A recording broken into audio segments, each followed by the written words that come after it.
하워드 핸딕스는 그런 얘기를 했습니다. 그리스도인의 가정은 단순히 그리스도인들이 살고 있는 집이 아니다. 그리스도께서 함께 사시는 가정이어야 한다. 아멘이십니까? 아멘. 동의가 되십니까? 여러분, 그래서 지난 진군식 때 성령의 9가지 열매를 따라서 우리 각 가정이 그런 열매를 따면 좋겠다, 그런 열매를 맺으면 좋겠다, 그런 의미로 희락이네, 절제네, 사랑이네, 그러면서 어울림마당도 꾸며보고 그렇게 했어요. 그리스도께서 여러분의 가정에 함께 살고 계신가요? 오늘 정말로 그렇다라고 말할 수 있는 가정이 등장해요. 고넬료의 가정. 오늘 본문에 보니까 경건하여 하나님을 경외하였다고 딱 나와요. 딱 나오는데 이게 진짜 대단한 것이 말이에요. 고넬료는 로마 군인이었습니다. 이방인이었습니다. 자, 성경을 볼까요? 같이 한번 읽도록 하십시다. 시작. 가이사랴에 고넬료라는 사람이 있으니 이달리아 부대라 하는 군대의 백부장이라. 여러분, 로마는요 다신교 국가잖아요. 거기다가 그 마이너리티에 해당되어지는 기독교 신앙 구적되기에 어떤 몇 명의 사람들이 신앙하는 기독교 신앙을 굳이 가져야 될 만큼의 답답하지도 않았어. 절박하지도 않았어. 그리고 이탈리아 부대의 백부장이라는 나름 인정받는 고위 장교였습니다. 그리고 여기에 이달리아 부대라고 적혀져 있는데 이거는 여러분 로마가 제국을 이루면서 저 변두리에 수많은 외인 부대들이 아니에요. 식민지나 주둔지에 거기서 막 사출해낸 그런 병력이 아닙니다. 오리지널 로마 정예 병력이었어요. 그리고 그 직함이 백부장. 로마 군대 편제에 의하면 보병분대 같은 경우에 보병에게 최고의 진급할 수 있는 직급이 뭐냐? 계급이 뭐냐? 백부장. 이게 가장 높은 지위였던 거죠. 그랬던 고넬료가 오늘 본문에 보니까 아주 신실한 하나님의 사람이 되어 있어요. 어떻게 이방인이었던 이 고넬료가 신앙을 갖게 되었을까? 여기에 대해서는 여러 가지 설이 있습니다만은 본래 가이사라라는 곳이 빌립이 전도했던 곳이니까 빌립부터 복음을 듣고 이렇게 신앙생활을 시작했을 거라 그렇게 추측은 합니다. 하여튼 간에 생각지도 못했던 이방인이 하나님을 섬기는데 이게 혼자 쓸쓸히 혼자 근근히 신앙생활하는 정도가 아니에요. 보세요. 뭐라고 말합니까? 같이 시작. 그가 경건하여 온 지방과 더불어 하나님을 경외하며. 그러니까 앞서 소개했던 사진의 글귀처럼 그리스도는 고넬료 집의 주인이었던 거예요. 온 집안과 더불어. 그러므로 여러분, 그리스도가 주인된 가정이 뭘 하는 것인가 따라 하십시다. 온 집안과 더불어. 온 지방과 더불어. 한 번 더 온 집안과 더불어. 온 지방과 더불어. 여러분, 혼자 신앙생활 쓸쓸하게 하는 분이 계시죠? 마음이 좀 쓸쓸할 거예요. 그래도 다짐하면서 따라 하셔야 됩니다. 온 집안과 더불어. 온 지방과 더불어. 예배하였다. 예배하였다. 온 집안과 더불어 하나님을 경외했다. 다시 말하면 예배했다. 그렇게 말합니다. 그런데 여러분, 이 대목에서 좀 까칠하게 짚고 넘어가야 될 것이 있습니다. 의심해야 될 것이 있습니다. 지금 여러분, 고넬료가 살고 있는 지역은 가이사라예요. 가이사라. 여기는 아직 공식적인 교회가 없었어요. 오늘 나중에 살피겠습니다만 베드로가 이 고넬료 가정에 방문을 하고 나서 이방인의 신앙을 확증시켜 줍니다. 하나님께서도 이방인들에게 생명 얻는 회개를 허락하셨다. 그렇게 딱 사도가 인정해 줘서 그 다음에 세워진 것이 가이사랴의 하나님의 교회였죠. 주님의 교회였습니다. 자, 그러면 고넬료가, 그것도 이방인이었던 고넬료가, 질문입니다. 어디에서 예배했을까요? 성전에서 했겠지. 그러면 이방인이 예루살렘 성전 출입이 쉬웠나요? 아니요, 어려웠죠. 더군다나 여기는 가이사라입니다. 지중해 연안 해안 도시입니다. 예루살렘은 산악지대 도시예요. 거리가 100km입니다. 그럼 유대인들 회당에서 자주 모였으니까 회당에서 신앙생활을 했겠지. 그것도 쉽지 않죠? 그럼 고넬료가 어디에서 예배했을까요? 따라 하십시다. 가정에서 여러분 결국 고넬료의 가정은 뭐가 살아있었던 가정인 거예요? 예배가. 그렇다면 여러분의 가정은 어떠하세요? 리처드 백스터는 영국의 유명한 청교도 목사님이십니다. 교회를 하나 맡았습니다. 맡아서 3년 동안 정말 온갖 열정을 쏟아부어서 사역을 했는데 성도들이 조금 더 변하지 않아요. 여러분, 변하지 않는 성도들을 보면 목회자의 낙심이 이만저만이 아닙니다. 제가 막 정말 100% 동의가 돼요. 너무너무 낙심이 되어져서 서재에서 엉엉 울면서 하나님 앞에 부르짖었어요. 하나님, 당신께서 이 사람들을 어떻게 해주셔야 됩니다. 어떻게 해주셔야 됩니다. 그렇지 않으면 저는 죽고 싶습니다. 그 정도로. 그랬더니 하나님이 백스터야, 감동을 주시더래요. 백스터야, 너는 잘못된 곳에서 일을 하고 있다. 너는 교회를 통해서 부흥이 일어나기를 기대하고 있거나 가정에서부터 시작해 보렴. 그래서 이 백스터 목사님이 각 가정에서 예배가 가능하도록 그렇게 최선을 다해서 도와드렸대요. 그랬더니 그토록 꿈쩍도 안 했던 성도들, 눈만 껌뻑껌뻑 뜨고 앉아 있었던 그 성도들이 변화되기 시작하더래요. 기도 응답의 역사가 시작되었던 거죠. 그러므로 여러분, 다시 여쭙지 않을 수가 없어요. 여러분의 가정 예배가 살아있나요? 난 뭐 매주일마다 예배당에 나오지 않냐? 그 얘기가 아니에요. 제가 몇 주 전에도 말씀드렸잖아요. 매년 대신방 때마다 희한한 일이 벌어진다고. 똑같은 신방대원에, 똑같은 설교자의, 똑같은 예배 환경, 똑같은 상황인데 예배가 되는 가정이 있고, 예배가 너무너무 힘들어가지고 예배를 인도하는 목사마저도 너무 막 식은땀이 날 정도로. 그 찬송가는 왜 또 4절까지 있어? 죽을 지경이야. 너무너무 힘들어가지고. 여러분, 이 가정 예배가 살아있는 가정이라고 말할 수 있을까요? 좀 어렵죠. 그 가정에서 드리는 예배가 사실은 불편한 거예요. 어색한. 저도 어디 신방을 가거나 또 가게 개업 예배를 가거나 갔지만 예배 자체가 너무너무 힘들어가지고 예배 마치고 제 타에 딱 타면 온몸에 힘이 쫙 빠질 때가 있어요. 그럴 때가 있어요. 근데 희한하죠. 그 다음 집에 스케줄이 있어서 가서 예배를 드립니다. 완전 막 녹초가 될 것 같은데 이게 살아나 예배가 되는 거예요. 참 달라요. 여러분, 아까 그 가정에서 드리는 예배가 불편하고 어색한 것이 1년에 한 차례 방문하는 신방대원만 느끼는 걸까요? 누가 가장 실제적으로 느끼고 있을까요? 그 집에 살고 있는 자녀들, 피부로 완전히 느끼고 있죠. 그러므로 여러분, 우리 집에 현관에 교패만 붙여놓았다고 그리스도를 모시는 가정인가? 아니에요. 요즘은 그나마 교패도 성가시다고 붙이지 않는 그런 가정들이 있습니다만은, 그냥 예수 믿는 예수쟁이들이 밥을 먹고 그냥 자는 곳이지 그리스도를 모시는 가정이라고 말할 수 없어요. 여러분, 온 가족이 함께 예배하는 가정 될 수 있기를 주 예수 이름으로 축원합니다. 좀 더 정확하게 말하면 예배가 어색하지 않는 가정이 될 수 있기를 주 예수 이름으로 축원합니다. 그런데 여러분, 고넬료의 가정이 이 예배가 진짜였다는 걸 알 수 있는 증거들이 있는데, 온 집안이 하나님을 경외하고 또 뭐도 하고 뭘 했대요? 읽어볼까요? 같이 읽도록 합니다. 시작. 그가 경건하여 온 집안과 더불어 하나님을 경외하며 백성을 많이 구제하고 하나님께 항상 기도하더니. 아멘. 예배만 했느냐? 아니요. 구제도 하고 기도도 하고 했다라는 거예요. 여러분, 고넬료가 경건하여 온 집안이 하나님을 경외한 결과가 뭐냐? 그 결과가 뭐냐? 더 좋은 아파트로 이사를 갔냐? 넓은 평수로 이사 갔냐? 소형차에서 중형차, 중형차에서 대형차 바꿔 탔냐? 주식 투자해가지고 대박 났냐? 아니요.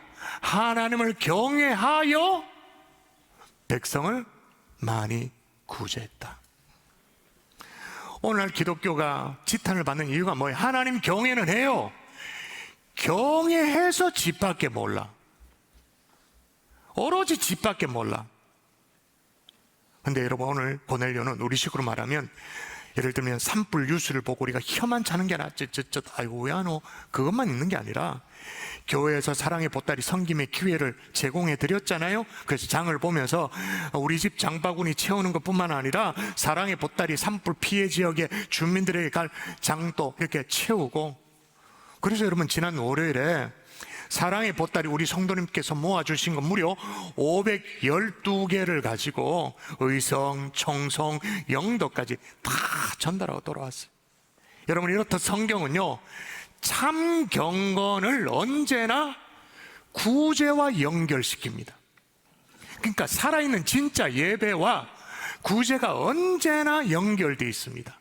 자, 구약 성경 볼까요? 자, 읽도록 하십시다. 자, 같이 읽습니다. 시작. 가난한 사람을 학대하는 자는 그를 지으신 이를 멸시하는 자요, 궁핍한 사람을 불쌍히 여기는 자는 주를 공경하는 자니. 저게 나오잖아요. 주를 공경하는 자니라. 어떤 사람? 불쌍히 여기는 자는 주를 공경한다. 그러니까 경건과 구제가 언제나 연결돼 있어요. 구약만 그러나 신약 가볼까요? 신약. 자, 같이 한 번 더 시작. 하나님 아버지 앞에서 정결하고 더러움이 없는 경건은 곧 고아와 과부를 그 환난 중에 돌보고 또 자기를 지켜 세속에 물들지 아니하는 그것이니라. 아멘. 더러움이 없는 경건은 정의가 딱 나와요. 성경에 아주 일관된 관점이에요. 그리고 더 중요한 것은 이 고넬료의 구제가 말이에요, 어떤 제서라든지 뭐 캠페인이라든지 그 정도가 아니야. 고넬료의 삶 자체. 뭘 보면 알 수 있냐면, 좀 전에도 말씀드렸습니다만 고넬료는 유대인입니까? 로마인입니까? 대답. 유대인입니까? 로마인입니까? 이탈리아 부대라는 거잖아요. 로마인이었죠. 그런데도 하나님을 경외하고 백성을 많이 구제했대. 그럼 질문 나갑니다. 많이 구제한 백성은 도대체 누구냐? 그 백성은 누구예요? 로마 시민이에요? 유대인이에요? 당연히 지금 주둔지에 와 있으니까, 가이사라에 와 있으니까 백성을 많이 구제했다, 유대인들을 구제했다, 그 말이잖아요. 그럼 여러분 생각해 보십시오. 지금 점령군입니다. 점령군의 사령관쯤 되어집니다. 그러면 말이에요, 그 당시 문화적인 상황 속에 유대인들은요 그냥 개돼지 취급해도 돼요.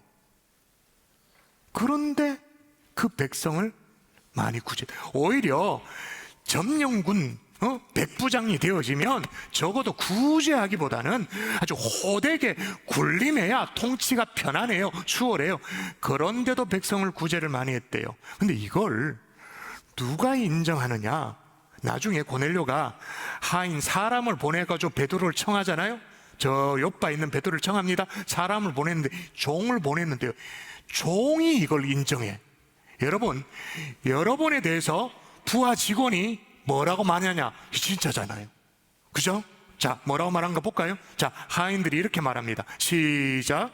그들이 대답하되 백부장 고넬료는 의인이요 하나님을 경외하는 사람이라 유대 온 족속이 칭찬하더니. 할렐루야. 그리고 구제뿐만이 아닙니다. 고넬료는요 기도도 만만찮은 사람이에요. 보세요. 그가 경건하여 온 지방과 더불어 하나님을 경외하며 백성을 많이 구제하고 하나님께 어떻게 해요? 항상 기도하더니. 언제 기도했다고요? 항상, 매일, 언제나 기도했다. 근데 원어에 보니까 여기 항상 기도했다라는 말은 통하여라는 뜻의 전치사 디아와 모든의 의미를 가지고 있는 판토수 두 단어로 구성되어 있어요. 연결되어 있어요. 그럼 이게 어떻게 되냐? 모든 것을 통하여 기도했다, 이렇게 되어지는 거예요. 그 말이 뭐예요? 자, 예를 들면 막 갑작스럽게 제가 병원에 입원해야 된다, 수술을 해야 된다. 고넬료 어떻게 했다고요? 갑작스럽게 병 치료를 해야 되는 상황, 이걸 통하여 원망했다? 뭐 했다? 기도했다.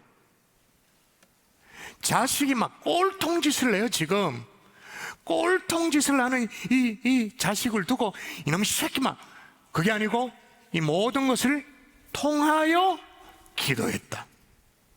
걱정거리가 생겨요. 염려가 있어요. 그래서 쭈그러들고 막 염려하고 걱정하고 막 이런 게 아니라 그걸 모든 것을 통하여 뭐 했다? 기도했다. 당할 자가 없어. 모든 상황을 통하여 기도 제목으로 바꿔버리니까. 모든 상황을 기도 제목으로 바꿔버리니까. 근데 그뿐만이 아니에요. 자, 30절 볼게요. 이 고넬료의 기도가 또 이거예요. 한번 읽어보십시다. 시작. 고넬료가 이르되 내가 나흘 전 이맘때까지 내 집에서 제9시 기도를 하는데. 자, 제9시 어떤 시간이라고요? 곧 나오잖아요. 제9시 기도 시간. 기도 시간. 그러니까 고넬료는 항상 무시로 모든 것을 통하여 하나님 앞에 기도를 했습니다마는 규칙적인 기도 시간이 있었던 거예요. 이걸 우리식으로 말하면 오늘 특세 콰이어 모집 광고도 나갔습니다마는 특세 때 당연히 기도하지만 날마다 새벽을 깨우면서 기도에 경건에 일상성을 갖춘 그런 사람이었다라는 거예요. 그래서 그 기도가 또 구제가 어떻게 되는가? 자, 이거 크게 눈 뜨고 한번 읽어볼까요? 같이 시작. 천사가 이르되 내 기도와 구제가 하나님 앞에 상달되어 기억하신 바가 되었으니. 하나님 앞에 상달되어, 다시 말하면 도달하여 기억하신 바가 되었다. 도대체 뭐가 그렇게 되는가? 기도와 구제가.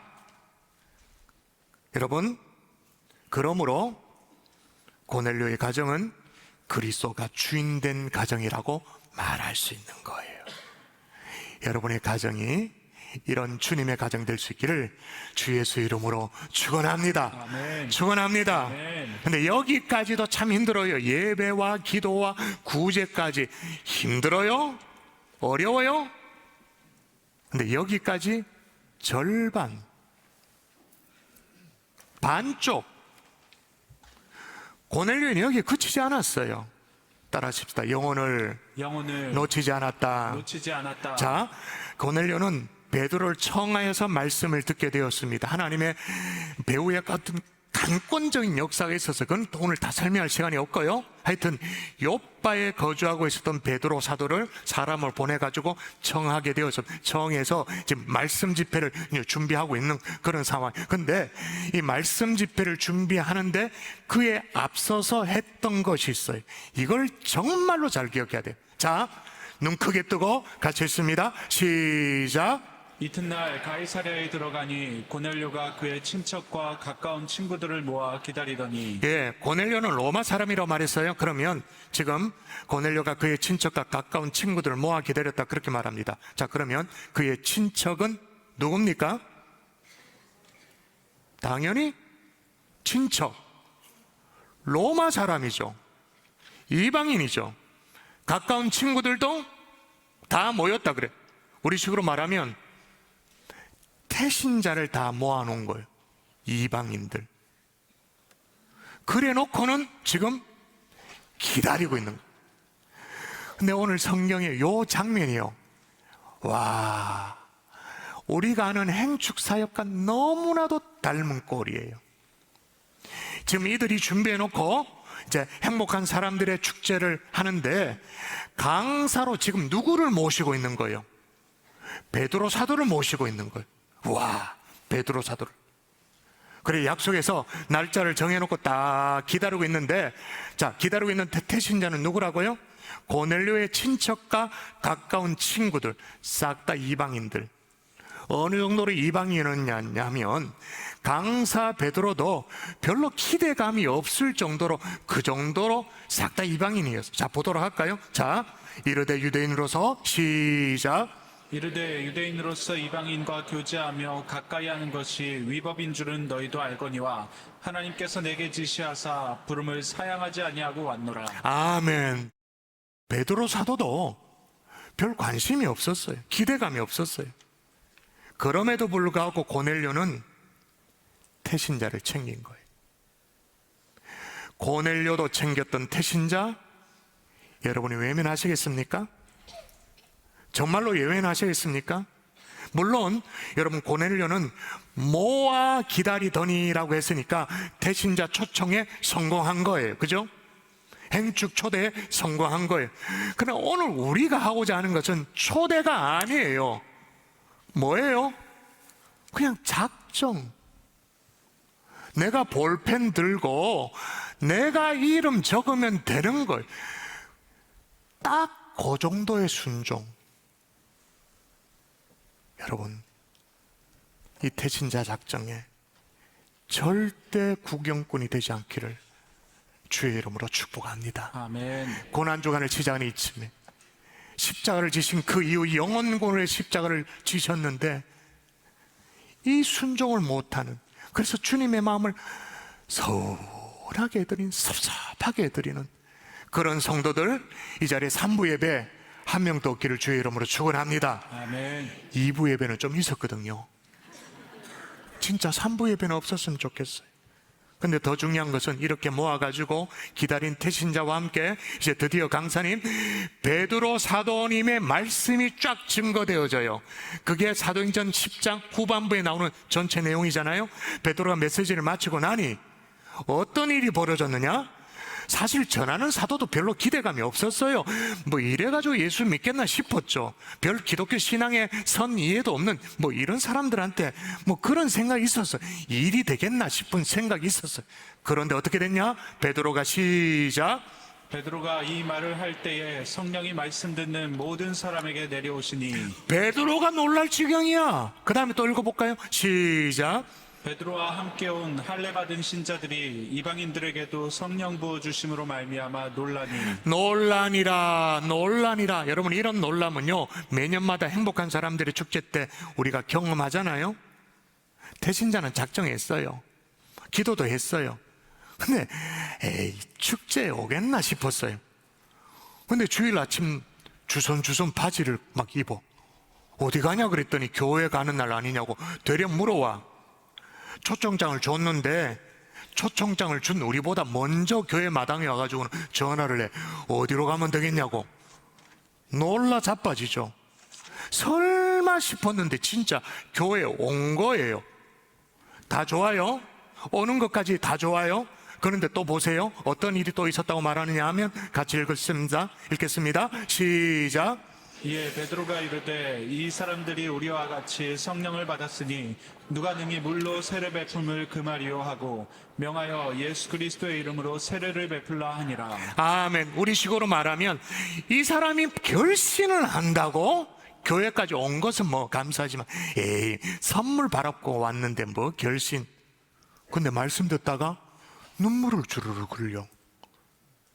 그 땡땡한 우리 아버지가 예수 믿는다고? 근데 결신 시간에 내 옆자리에서 벌떡 자리를 일어나. 그걸 누가 말려요? 일어나는데 누가 말려요? 성령께서 역사하시는데 말릴 자가 없죠. 아멘이십니까? 아멘. 저는 믿습니다. 원래 올 25일 6월 1일 원래는 2주간 동안 행복한 사람들의 축제가 진행되는데 동일한 이런 기적과도 같은 역사가 이 본당 안에 일어나게 될 줄 믿습니다. 아멘. 이미 우리 본당 안에 그래서 예수 믿은 사람 상당수입니다. 제가 봐도 알아요. 여러분, 그런데 이 모든 역사가 어디서 일어났다고요? 사도행전 10장의 역사가 어디서 일어났다고요? 고넬료의 가정에서, 그리스도를 주인으로 모신 가정에서. 할렐루야. 아멘. 말씀의 결론을 맺을게요. 그리스도가 여러분의 가정의 주인이 맞으신가요? 여러분의 가정에 예배가 살아있나요? 여러분의 기도, 구제가 하나님 앞에 기억되어 상달되어지고 기억되어지고 있나요? 예라고 여러분이 대답을 해도, 아멘이라고 여러분이 대답을 해도 그 정도는 반쪽, 절반 고넬료처럼 영혼을 놓치지 않기를 주 예수 이름으로 축복합니다. 아멘. 태신자를 절대로 외면하지 않기를 바랍니다. 오늘 고넬료처럼 친척과 가까운 친구를 모아 기다릴 수 있었으면 더할 나위 없겠습니다만은 오늘은 초청이 아니에요. 작정. 내가 마음만 먹으면 할 수 있는 이 작정에 성공할 수 있기를 주 예수의 이름으로 축원합니다.